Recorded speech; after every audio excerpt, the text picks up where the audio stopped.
THE MONKEY'S PAW by W. Jacobs.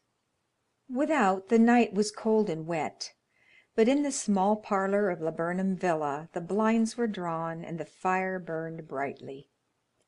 Father and son were at chess, the former, who possessed ideas about the game involving radical changes, putting his king into such sharp and unnecessary perils that it even provoked comment from the white-haired old lady knitting placidly by the fire. "Hark at the wind," said Mr. White, who, having seen a fatal mistake after it was too late, was amiably desirous of preventing his son from seeing it.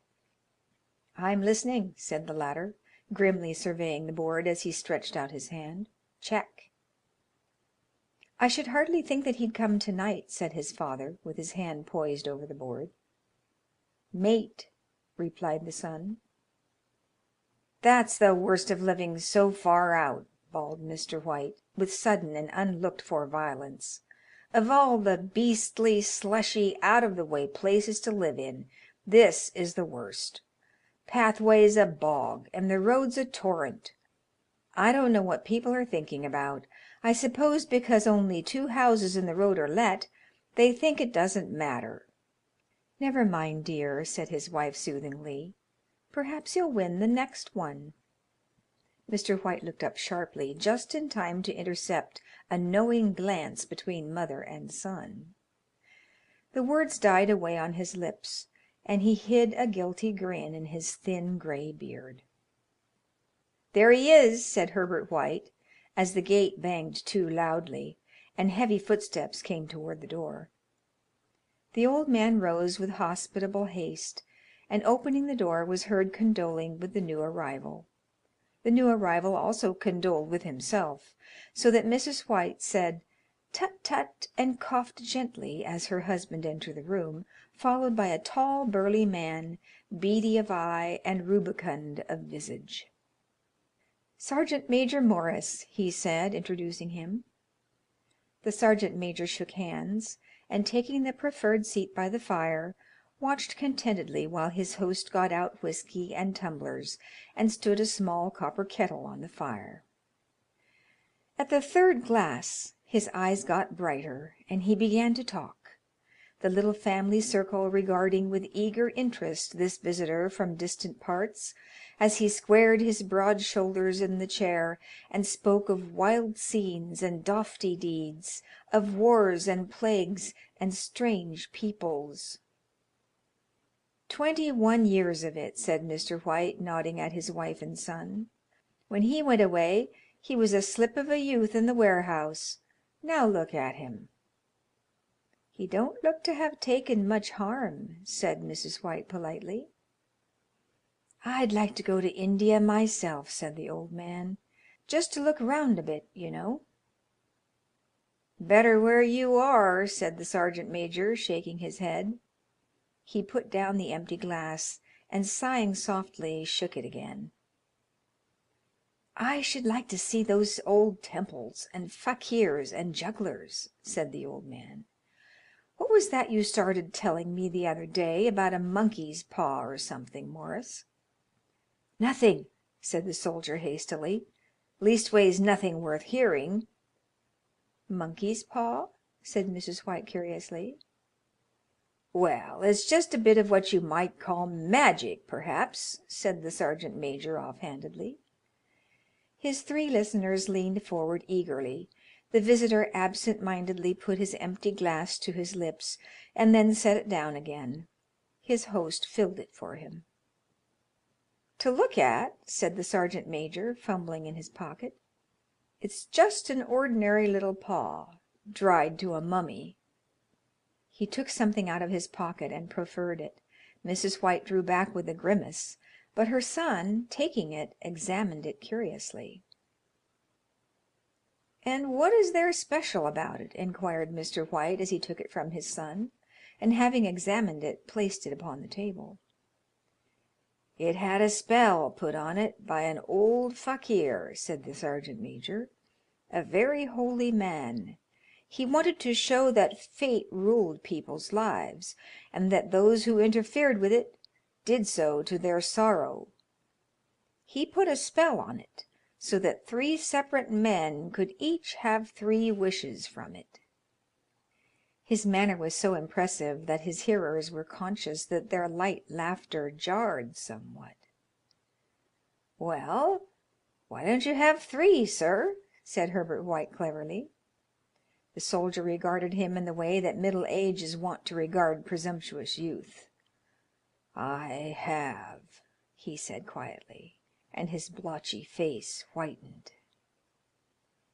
"And did you really have the 3 wishes granted?" asked Mrs. White. "I did," said the sergeant major, and his glass tapped against his strong teeth. "And has anybody else wished?" persisted the old lady. "The first man has his 3 wishes, yes," was the reply. "I don't know what the first 2 were, but the 3rd was for death. That's how I got the paw."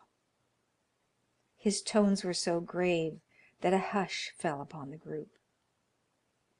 "If you've had your 3 wishes, it's no good to you now, then, Morris," said the old man at last. "What do you keep it for?" The soldier shook his head. "Fancy, I suppose," he said slowly. "I did have some idea of selling it, but I don't think I will. It has caused enough mischief already. Besides, people won't buy. They think it's a fairy tale, some of them, and those who do think anything of it want to try it first and pay me afterward." "If you could have another 3 wishes," said the old man, eyeing him keenly, "would you have them?" "I don't know," said the other. "I don't know." He took the paw, and dangling it between his forefinger and thumb, suddenly threw it upon the fire. White, with a slight cry, stooped down and snatched it off. "Better let it burn," said the soldier solemnly.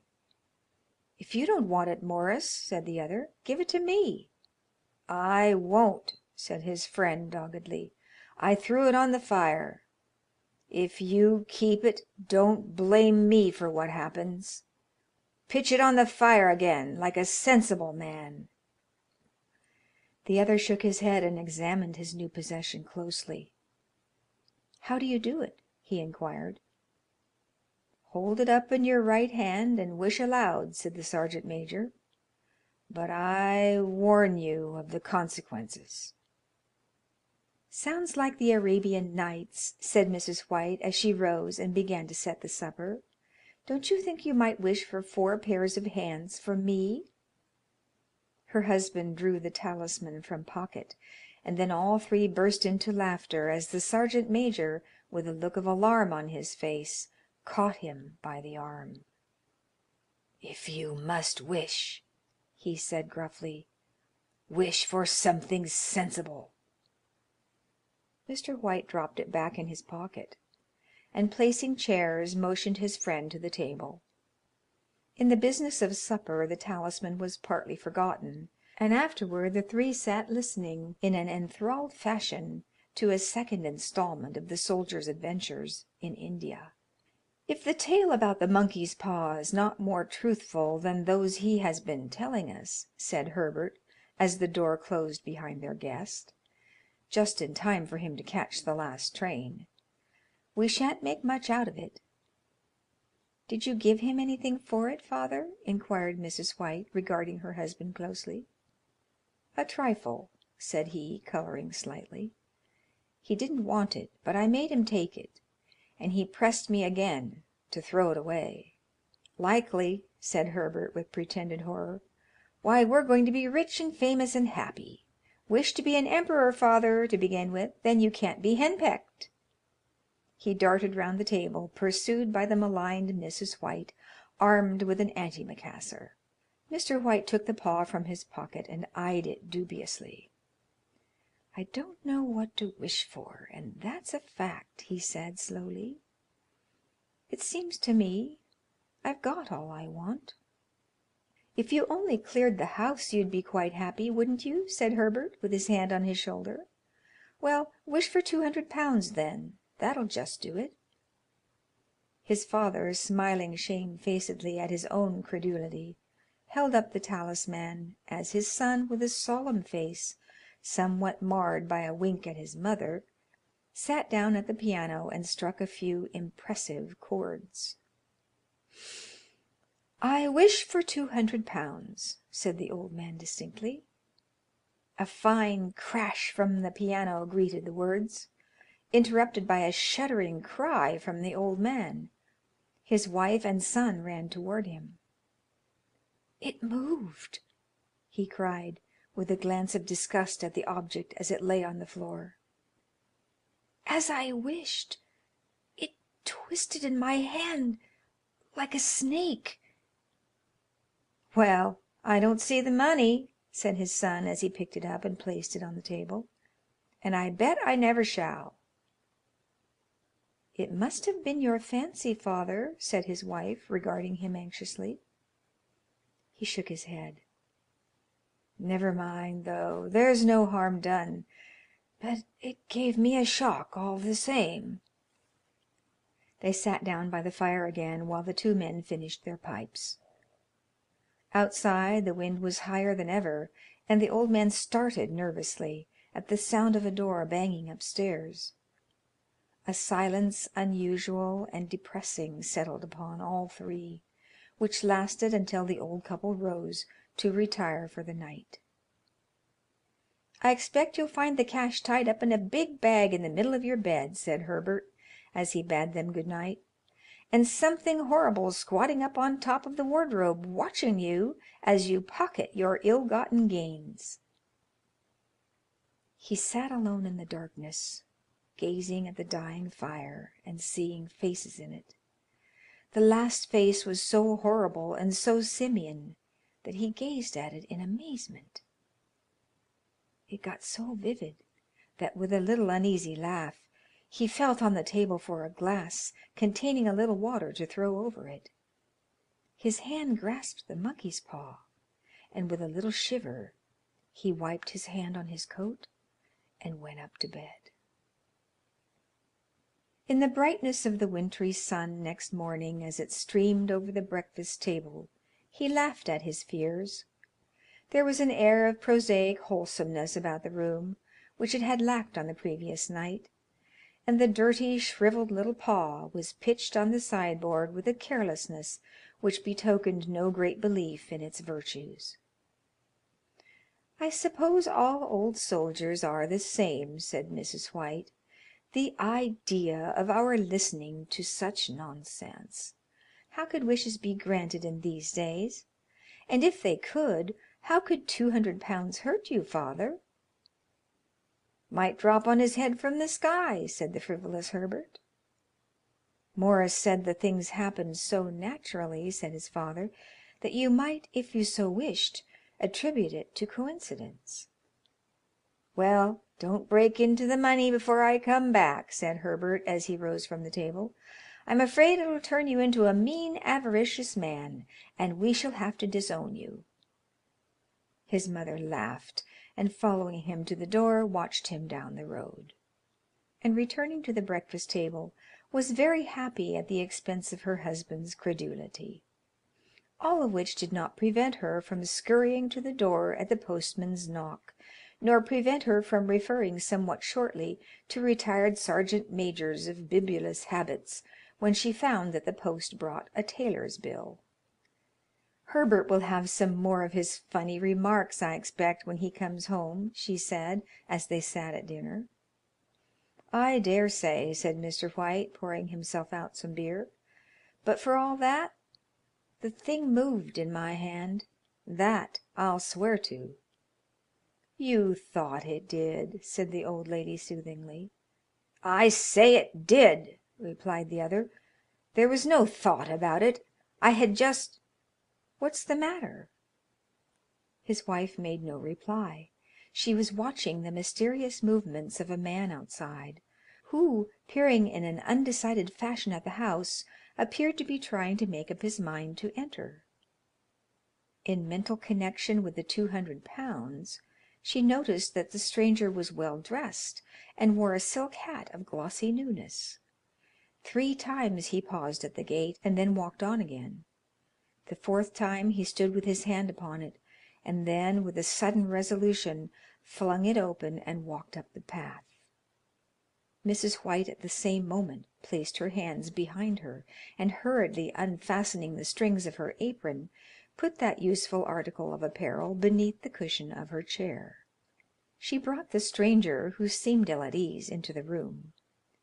He gazed at her furtively, and listened in a preoccupied fashion as the old lady apologized for the appearance of the room and her husband's coat, a garment which he usually reserved for the garden.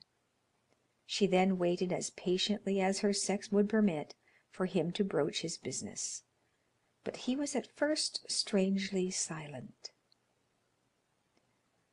"I was asked to call," he said at last, and stooped and picked a piece of cotton from his trousers.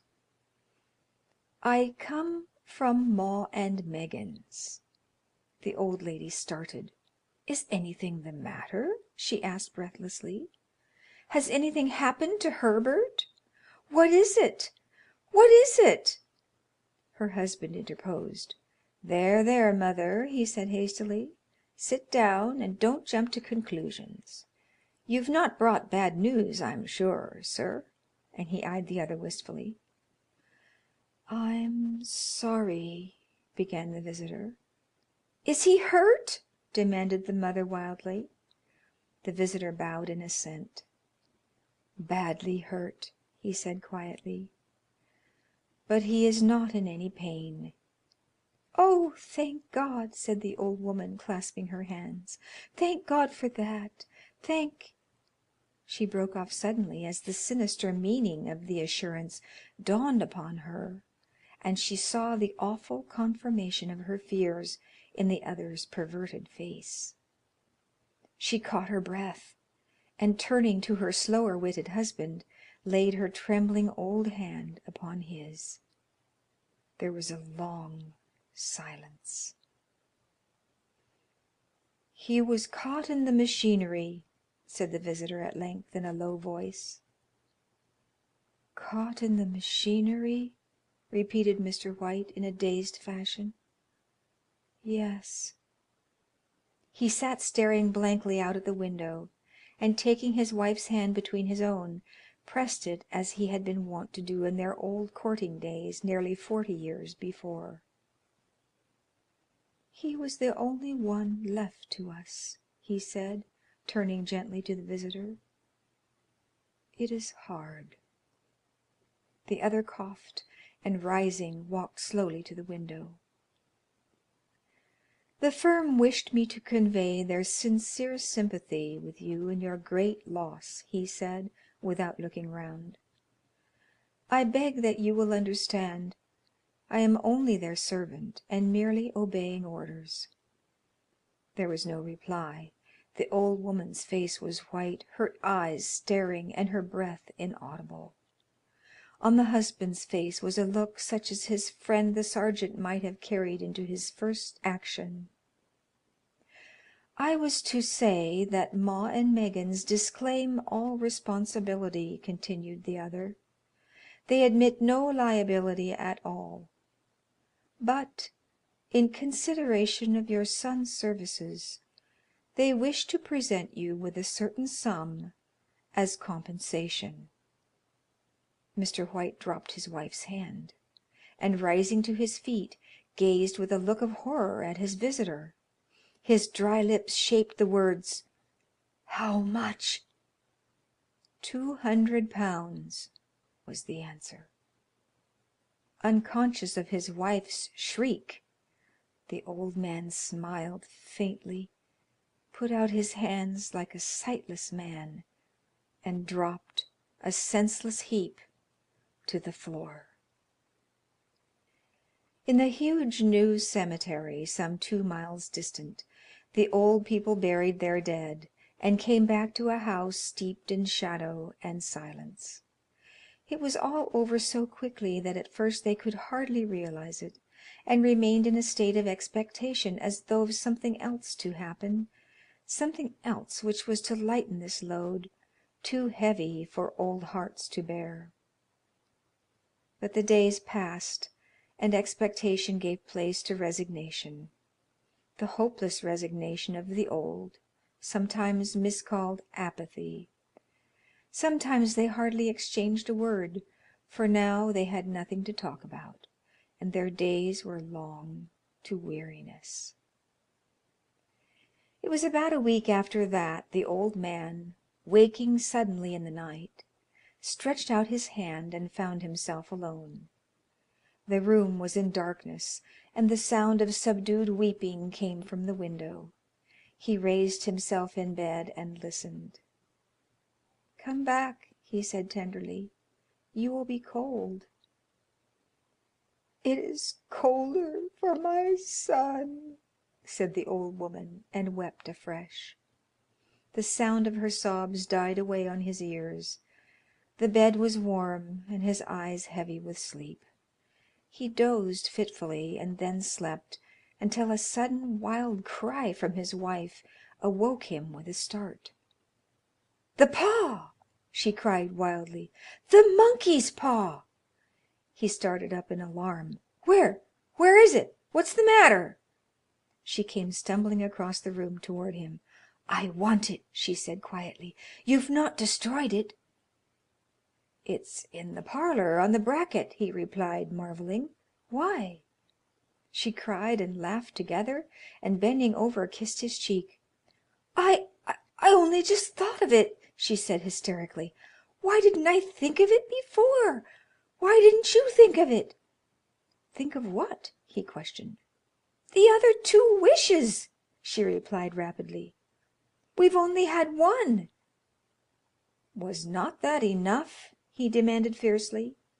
"No," she cried triumphantly. "We'll have one more. Go down and get it quickly, and wish our boy alive again." The man sat up in bed and flung the bedclothes from his quaking limbs. "Good God, you are mad!" he cried aghast. "Get it!" she panted. "Get it quickly, and wish. Oh, my boy, my boy!" Her husband struck a match and lit the candle. "Get back to bed," he said unsteadily. "You don't know what you are saying."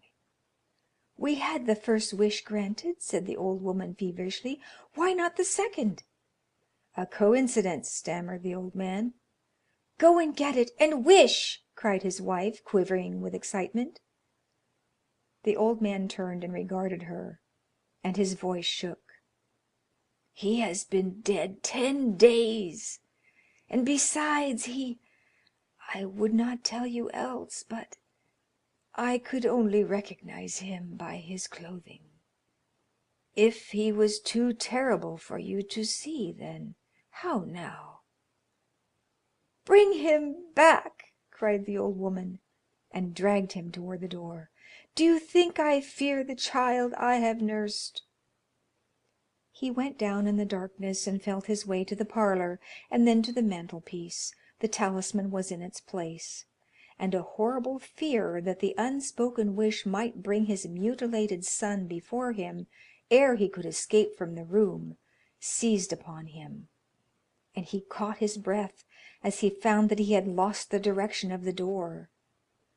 His brow cold with sweat, he felt his way round the table and groped along the wall until he found himself in the small passage with the unwholesome thing in his hand. Even his wife's face seemed changed as he entered the room. It was white and expectant, and to his fears seemed to have an unnatural look upon it. He was afraid of her. "Wish!" she cried in a strong voice. "It is foolish and wicked," he faltered. "Wish!" repeated his wife. He raised his hand. "I wish my son alive again." The talisman fell to the floor, and he regarded it fearfully. Then he sank trembling into a chair as the old woman, with burning eyes, walked to the window and raised the blind. He sat until he was chilled with the cold, glancing occasionally at the figure of the old woman peering through the window. The candle end, which had burned below the rim of the china candlestick, was throwing pulsating shadows on the ceiling and walls, until, with a flicker larger than the rest, it expired. The old man, with an unspeakable sense of relief at the failure of the talisman, crept back to his bed, and a minute or two afterward the old woman came silently and apathetically beside him. Neither spoke, but lay silently listening to the ticking of the clock. A stair creaked, and a squeaky mouse scurried noisily through the wall. The darkness was oppressive, and after lying for some time screwing up his courage, he took the box of matches and, striking one, went downstairs for a candle. At the foot of the stairs the match went out, and he paused to strike another, and at the same moment a knock, so quiet and stealthy as to be scarcely audible, sounded on the front door. The matches fell from his hand and spilled in the passage. He stood motionless, his breath suspended until the knock was repeated. Then he turned and fled swiftly back to his room and closed the door behind him. A third knock sounded through the house. "What's that?" cried the old woman, starting up. "A rat," said the old man in shaking tones. "A rat. It passed me on the stairs." His wife sat up in bed listening. A loud knock resounded through the house. "It's Herbert!" she screamed. "It's Herbert!" She ran to the door, but her husband was before her, and catching her by the arm, held her tightly. "What are you going to do?" he whispered hoarsely. "It's my boy! It's Herbert!" she cried, struggling mechanically. "I forgot it was 2 miles away. What are you holding me for? Let go! I must open the door." "For God's sake, don't let it in!" cried the old man, trembling. "You're afraid of your own son?" she cried, struggling. "Let me go! I'm coming, Herbert, I'm coming!" There was another knock, and another. The old woman, with a sudden wrench, broke free and ran from the room. Her husband followed to the landing, and called after her appealingly as she hurried downstairs. He heard the chain rattle back, and the bottom bolt drawn slowly and stiffly from the socket. Then the old woman's voice, strained and panting. "The bolt!" she cried loudly. "Come down! I can't reach it!" But her husband was on his hands and knees, groping wildly on the floor in search of the paw. If he could only find it before the thing outside got in! A perfect fusillade of knocks reverberated through the house, and he heard the scraping of a chair as his wife put it down in the passage against the door. He heard the creaking of the bolt as it came slowly back, and at the same moment he found the monkey's paw and frantically breathed his third and last wish. The knocking ceased suddenly, although the echoes of it were still in the house. He heard the chair drawn back and the door opened. A cold wind rushed up the staircase, and a long, loud wail of disappointment and misery from his wife gave him courage to run down to her side, and then to the gate beyond. The street lamp flickering opposite shone on a quiet and deserted road. End of The Monkey's Paw.